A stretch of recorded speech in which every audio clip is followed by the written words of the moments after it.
বন্ধুরা, আপনারা কি লক্ষ্য করেছেন ডলার বাড়লেই হঠাৎ করে নিফটি সেন্সেক্স কেন নেমে যায়? আজকের ভিডিওতে আমরা খুব সহজ ভাষায় বুঝব ডলারের দাম বাড়লে ভারতীয় শেয়ার মার্কেটে ঠিক কতটা প্রভাব পড়ে, কোন সেক্টর লাভে থাকে, আর একজন সাধারণ ইনভেস্টর হিসাবে আমাদের কি করা উচিত। প্রথমে বোঝা যাক বেসিক বিষয়টা কী। ডলার মানে আন্তর্জাতিক মুদ্রা, আর রুপি আমাদের ভারতীয় দেশীয় মুদ্রা। যখন $1 দাম বাড়ে মানে রুপি দুর্বল হচ্ছে। রুপি দুর্বল হওয়ার মানে বিদেশ থেকে জিনিস কিনতে আমাদের বেশি টাকা লাগছে। তেল, ইলেকট্রনিক্স, কাঁচামালের খরচ বেড়ে যাচ্ছে। এর প্রভাব সরাসরি কোম্পানির লাভের উপর পড়ে। এখন আসল প্রশ্ন, ডলার বাড়লে শেয়ার মার্কেট কেন নেমে যায়? এর প্রধান কারণ হলো ফরেন ইনভেস্টার্স মানে FLLS। যখন ডলার শক্তিশালী হয় তখন বিদেশি ইনভেস্টররা ভাবে আমেরিকায় বন্ড বা স্টকে টাকা রাখাই সেফ। ফলাফল কী হয়? তারা ভারতীয় শেয়ার বিক্রি করে, বাজারে সেলিং প্রেশার বাড়ে, নিফটি সেন্সেক্স নামতে শুরু করে দেয়।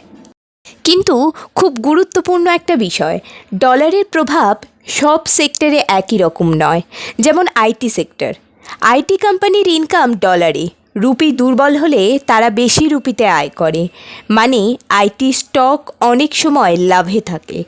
অন্যদিকে oil, airline, import based company, এদের খরচ ডলারে, ডলার বাড়লে খরচ বাড়ে, ফলে এই সেক্টরে চাপ পড়ে। ওভারঅল মার্কেটের ক্ষেত্রে FLLL-এ টাকা ঢুকলে বাজার চাঙ্গা, আর টাকা বেরোলে বাজার দুর্বল। এই মুহূর্তে ডলার শক্তিশালী থাকায় স্বল্পমেয়াদের বাজারে ভোলাটিলিটি থাকতে পারে, কিন্তু মনে রাখবেন ভারতের ইকোনমি লং টার্মে শক্তিশালী, সুতরাং ডলার এফেক্ট সাধারণত শর্ট টার্মে বেশি, লং টার্মে ফান্ডামেন্টালস কাজ করে। আপনারা যদি আজকের কেন্দ্রীয় বাজেটের ঘোষণার পর ভারতীয় শেয়ার বাজারে লক্ষ্য রাখেন, তবে দেখবেন সেখানে বেশ বড় ধরনের অস্থিরতা ও পতন দেখা গেছে। যদিও দিনটি রবিবার ছিল, কিন্তু বাজেট উপলক্ষে বিশেষ ট্রেডিং সেশনের ব্যবস্থা করা হয়েছিল, তাও অনেকটা পতন নেমেছে। আর এই বাজেটের পর ইনভেস্টমেন্ট স্ট্র্যাটেজি তৈরি করার ক্ষেত্রে লং টার্ম এবং শর্ট টার্ম এই দুই পদ্ধতির মধ্যে সবসময় লং টার্মকেই অগ্রাধিকার দেওয়া উচিত।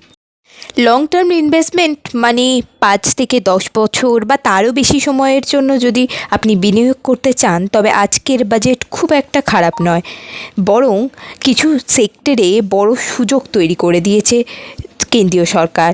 পজিটিভ ফ্যাক্টর, সরকার অবকাঠামো এবং রেলওয়েতে কিছু টাকা বরাদ্দের ঘোষণা দিয়েছে, তার দীর্ঘমেয়াদে দেশের অর্থনীতিকে অবশ্যই চাঙ্গা করবে। এছাড়া ডিফেন্স ও রেলওয়ে এই সেক্টরগুলিতে আগামী কয়েক বছরে কাজের অর্ডার খুব শক্তিশালী। সরকারের বিশেষ আর্থিক সুবিধার কারণে গ্রিন এনার্জি এবং বায়োফার্মা এই সেক্টরগুলিও 5 থেকে 10 বছরে মাল্টি ব্যাগার রিটার্ন দেওয়ার ক্ষমতা রাখে। বাজারে এই সাময়িক পতনকে ভয় না পেয়ে ভালো মৌলভিত্তি সম্পন্ন শেয়ারগুলোতে বাই অন ডিপস বা কম দামে ধীরে ধীরে কেনার সুযোগ হিসাবে দেখতে পারেন।